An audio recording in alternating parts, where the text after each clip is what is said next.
ایک عظیم الشان سلطنت میں بادشاہ رستم، جو اپنی حکمت اور انصاف پسندی کے لیے مشہور تھے، کو دو آدمیوں ارمان اور سمر کے درمیان ایک سفید گائے کی ملکیت کے تنازع کا فیصلہ کرنے کے لیے بلایا گیا۔ دونوں آدمی اپنے دعوے کے ساتھ بادشاہ کے دربار میں پیش ہوئے۔ ہر ایک کا کہنا تھا کہ سفید گائے اس کی ہے۔ تنازع: ارمان نے کہا، یہ گائے میری ہے، میں نے اسے 2 سال پہلے خریدا تھا۔ اس کے کان پر ایک چھوٹا سا نشان ہے جو خریدتے وقت لگا تھا۔ میں نے اسے ہمیشہ چاندنی کہہ کر پکارا۔ اس نے گواہوں کے بیانات اور ایک پرانا کاغذ پیش کیا جس میں گائے کی خریداری کی تفصیلات تھی۔ سمر نے جواب دیا، نہیں، یہ گائے میری ہے، میں نے اسے پچھلے سال اپنے کھیت سے خریدا تھا۔ اس کی دم پر ایک مخصوص سفید دھبا ہے جو اسے خاص بناتا ہے، میں اسے سفیدی کہتا ہوں۔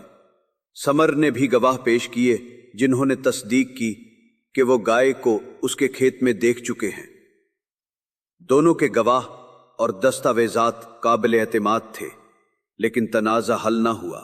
بادشاہ رستم نے کہا، میں تم دونوں کے لیے 2 چیلنج رکھتا ہوں، جو انہیں پورا کرے گا گائے اسی کی ہوگی۔ چیلنج: پہلا چیلنج، تم دونوں کو گائے کو اس نام سے پکارنا ہے جو تم اسے پیار سے دیتے ہو۔ دوسرا چیلنج، تمہیں گائے کے بارے میں کوئی خاص بات بتانی ہے جو صرف اس کا اصلی مالک جانتا ہے۔ دونوں آدمیوں کو شناخت چھپانے کے لیے الف اور بی کہا گیا۔ گائے کو دربار میں لایا گیا۔ الف ارمان نے گائے کو چاندنی کہہ کر پکارا۔ گائے نے سر اٹھایا اور اس کی طرف دوڑی، اسے چاٹنے لگی۔ بی سمر نے سفیدی کہا، لیکن گائے نے کوئی خاص رد عمل نہیں دیا، صرف ایک نظر دیکھا اور سر۔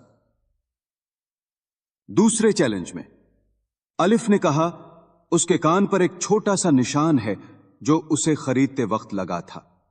بی نے کہا، اس کی دم پر ایک سفید دھبا ہے جو اسے دوسری گایوں سے ممتاز کرتا ہے۔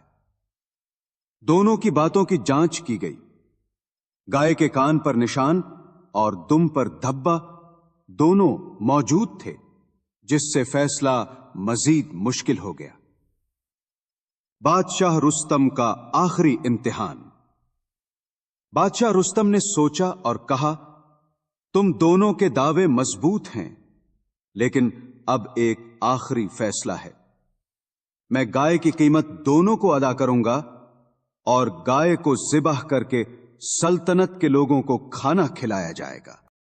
الف ارمان نے فوراً کہا، ٹھیک ہے، اگر بادشاہ سلامت کا فیصلہ یہی ہے تو میں مانتا ہوں، لیکن بی سمر نے روتے ہوئے کہا، نہیں، یہ گائے میری نہیں ہے، اسے ذبح نہ کیا جائے، یہ گائے آلف کی ہے، اسے دے دیں، میں اسے مرتے نہیں دیکھ سکتا۔ بادشاہ رستم کا فیصلہ۔ رستم نے گہری نظر سے دونوں کو دیکھا اور کہا، حقیقی مالک وہی ہے جو اپنی گائے سے سچی محبت رکھتا ہو۔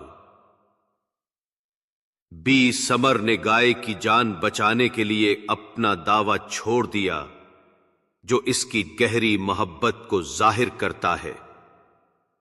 پہلے چیلنج میں گائے نے آلف کے نام پر رد عمل دیا، لیکن یہ تربیت یا عادت ہو سکتی ہے۔ بی کا گائے کو بچانے کا جذبہ اسے سچا مالک ثابت کرتا ہے، لہذا گائے بی سمر کو دی جاتی ہے۔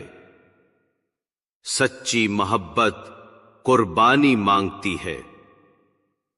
سمر نے گائے کی جان بچانے کے لیے اپنا دعویٰ چھوڑ دیا، جو اس کی سچی محبت کو ظاہر کرتا ہے۔ یہ سکھاتا ہے کہ حقیقی تعلق قربانی اور ایثار سے ثابت ہوتا ہے۔ حق تک پہنچنے کے لیے کبھی کبھی سخت اور مشکل فیصلہ کرنا پڑتا ہے، جیسے بادشاہ نے کیا ذبح کا فیصلہ